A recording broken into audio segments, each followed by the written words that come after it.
Bonsoir et bienvenue dans Cœur d'artiste, le mag qui explore chaque semaine le cœur d'un nouvel artiste. Et ce soir, c'est notre cœur à nous qui bat pour vous. Bonsoir Isabelle Laillé. Bonsoir Clément Saunier. Je suis ravi de vous retrouver ici. Alors, on est où exactement? Alors vous êtes ici au Théâtre du Gymnase et plus particulièrement au cœur de mon Love Cabaret. Voilà. Si ça nous parle, nous, pour les cœurs d'artistes. Alors, le Love Cabaret, c'est l'histoire et l'aventure de Lisa. Voilà. C'est Lisa qui part à la conquête de ses rêves. Et puis, elle se prend des portes, des murs, des claques. Et puis, elle tente des choses, elle s'adapte aux situations, elle essaye des choses qui ne sont pas toujours les meilleures. Et puis, finalement, elle finit par trouver son chemin, qui est en fait le chemin qu'on cherche tous au fond. C'est notre chemin personnel. Et voilà, c'est une aventure de vie dans laquelle beaucoup de gens se retrouvent finalement, l'aventure de Lisa. Quand on vient voir le Love Cabaret, Exactement. il y a de grands moments de complicité entre vous et le public. Et c'est ça qui est tout à fait délicieux, je dois l'avouer. Et c'est ce que j'adore. Moi, j'adore aller chercher, échanger, partager, titiller, provoquer. C'est toujours dans la bienveillance. Susurrer, voilà. C'est toujours dans la bienveillance.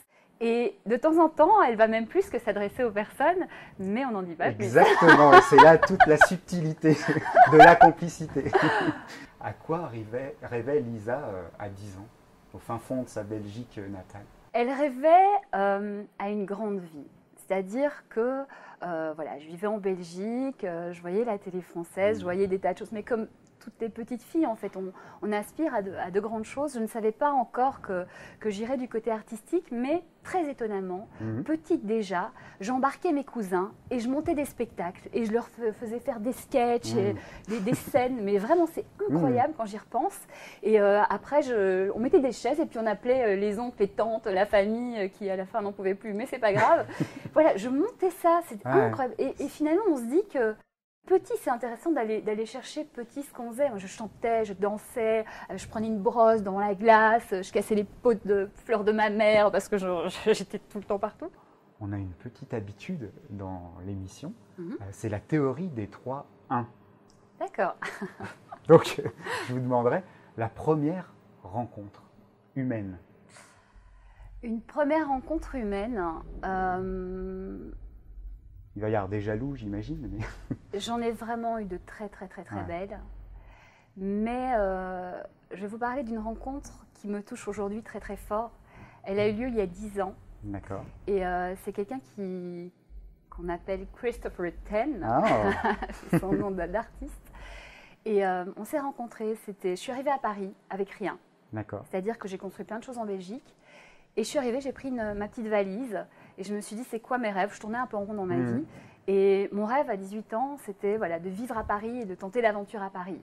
Et donc, je me suis dit, ok, c'est maintenant. Et c'est une des premières personnes que j'ai rencontrées, qui est aujourd'hui, ça fait plus de 10 ans, ça fait même 11 ans, un ami, mais d'une puissance énorme, et qui m'a rejoint, c'est ça qui est énorme, dans l'aventure du Love Cabaret, qui m'accompagne depuis le début à m'aider sur la technique. C'est lui qui a fait la photo de l'affiche, il me donne des petits conseils, il essaye de m'aider partout où il peut m'aider.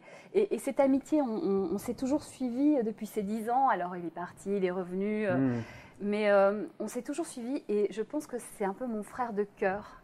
Et le fait de se retrouver artistique et puis de vie, quand on s'est rencontrés tous les deux, on galérait et on s'est soutenus. Et c'était magnifique. Et ça reste parmi les plus forts souvenirs de ma vie. Et on continue à construire cette histoire d'amitié. Et je suis tellement heureuse de pouvoir partager le Love Cabaret avec lui. Et il fait partie, c'est l'aventure Love Cabaret, il en est complètement. Ça se sent vraiment sur scène quand on vient voir le Love Cabaret. Alors, un voyage clé, en quelques mots. C'était toujours difficile, mais il y a souvent une Le plus grand voyage pour moi, c'est un voyage intérieur. Mais le voyage pour moi, ça a été mon changement de vie. Quand je suis partie de Bruxelles, à Paris, que je suis arrivée à Paris pour réaliser mes rêves, que j'ai recommencé de zéro, mais vraiment de zéro, sans argent, sans rien. J'aimais bien l'idée du défi, de se dire, ok, parce que ça marchait très bien à Bruxelles, mais on était une équipe, on avait tout fait ensemble. Se remettre en danger aussi. Voilà. Et je voulais voir ce que je pourrais faire moi d'une page blanche, toute seule. Et voilà, je continue à l'écrire l'histoire et c'est un voyage absolument merveilleux et je ne regrette pas un seul jour de ce voyage. C'est magnifique. et une mue capillaire. Mais complètement décalée, voilà. Une mue capillaire. Ça m'intéresse parce que souvent dans les salons de coiffure, on voit des femmes rentrer comme ça, avec le visage terne, et souvent elles ressortent avec une coupe, ou même chez les artistes, hein, Georges Clooney s'est trouvé capillairement, et il a explosé à ce moment-là, donc ça m'intéressait de savoir si chez Lisa Laillé, il y avait eu ce genre de mue, et si... Oui, eh bien oui. C'est vrai. En fait, ce qui s'est passé, c'est que c'est en 2005, moi je suis arrivée à Paris en 2004, et en 2005, j'avais les cheveux, j'ai toujours les cheveux longs, mi-longs, et je les ai coupés. Et ça a été le début de la liberté. Enfin, c'est très symbolique. Je pense qu'on se coupe les cheveux. En plus, une femme avec des cheveux courts, c'est pas anodin. Ça a du caractère. Ça s'ouvre. C'est aussi ouvrir le regard, oui. Ne pas se cacher. Ouais. Et ne pas se cacher. Et c'est pas un acte politique, mais c'est un acte symbolique qui a participé à ma libération et au fait de me rencontrer moi-même et de trouver qui je suis, parce que je m'étais construite, mais accompagnée, et c'était aussi trouver qui je suis et m'assumer pleinement. Retrouver un centre de gravité. Oui, complètement. Une petite séquence secrète et intime Wow. Dans le mag des cœurs d'artistes. C'est la séquence yeux fermés. Donc je vais vous demander, Lisa Laillé, de me faire totalement confiance. Est-ce que je peux? Vous pouvez tenter. Ok, on y va. Allons-y.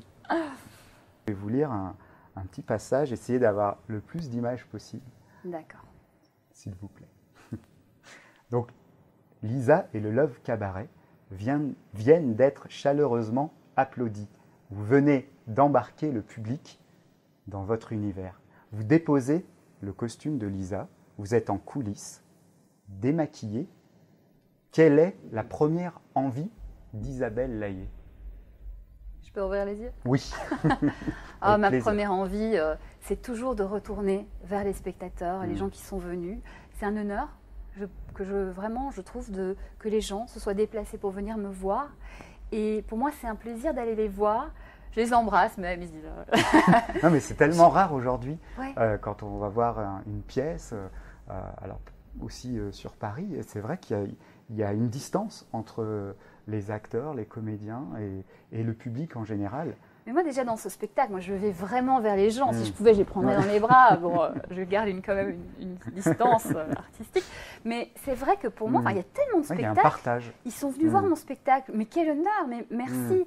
Je donne tout, mais ils me donnent énormément aussi. Et j'ai juste, moi je suis quelqu'un, j'aime partager, faire des choses ensemble. Donc je ne vais pas rester de mon côté...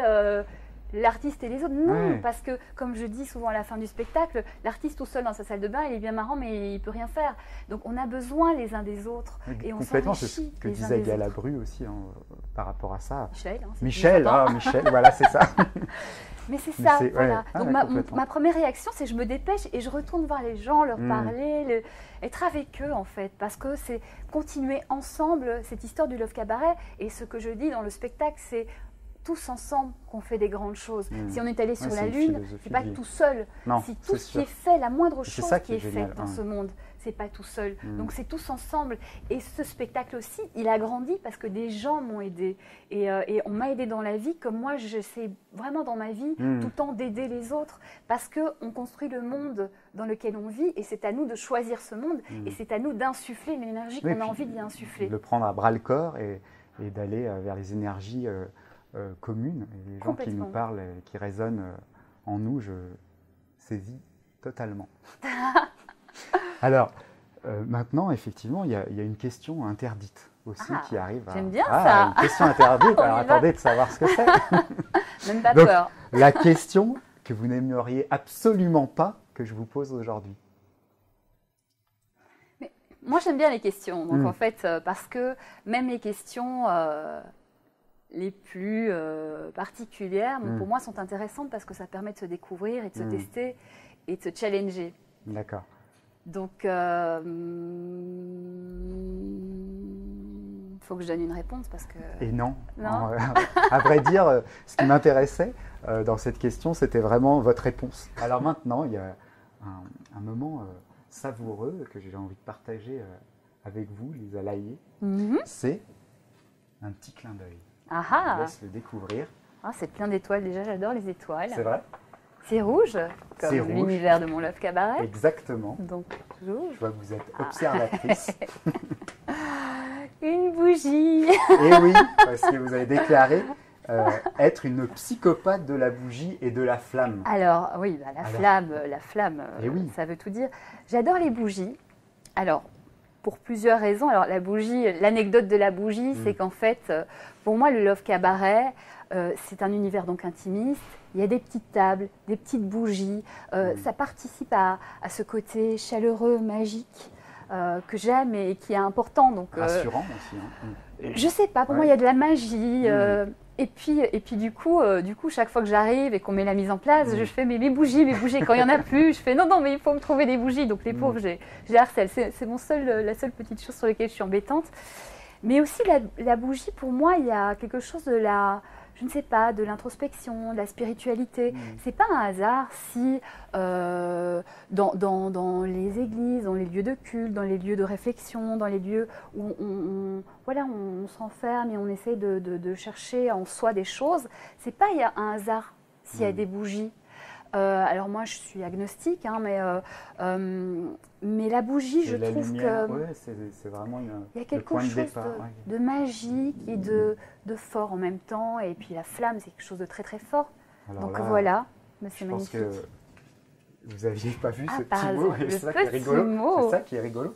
Il y a Alors. un petit mot avec cette bougie. Alors, je vais juste, avant que vous le lisiez, je vais allumer la flamme. Ah oui, C'est allumons symbolique. la flamme. Non mais Allumons la j'adore, flamme j'adore. Pour la fin de notre interview, ici, au théâtre du Gymnase. Alors, la pensée est comme la flamme, elle ne se diminue pas en communiquant. Édouard Héricot. Herriot.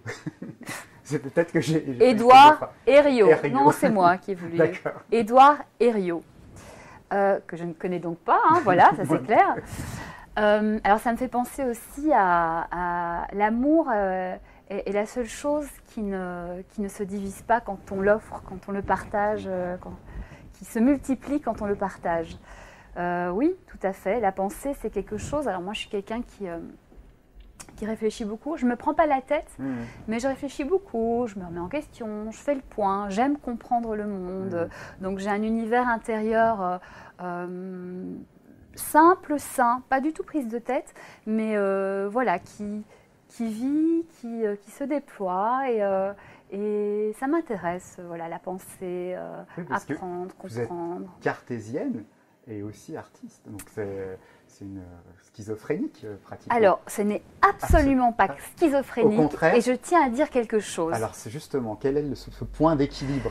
Ça, c'est intéressant. Ce que je tiens à dire, c'est que pour moi, on est tous comme des boules à facettes. On est fait de mille et une facettes. Et que ce monde essaye toujours de nous réduire à une seule facette. Et moi, je dis non.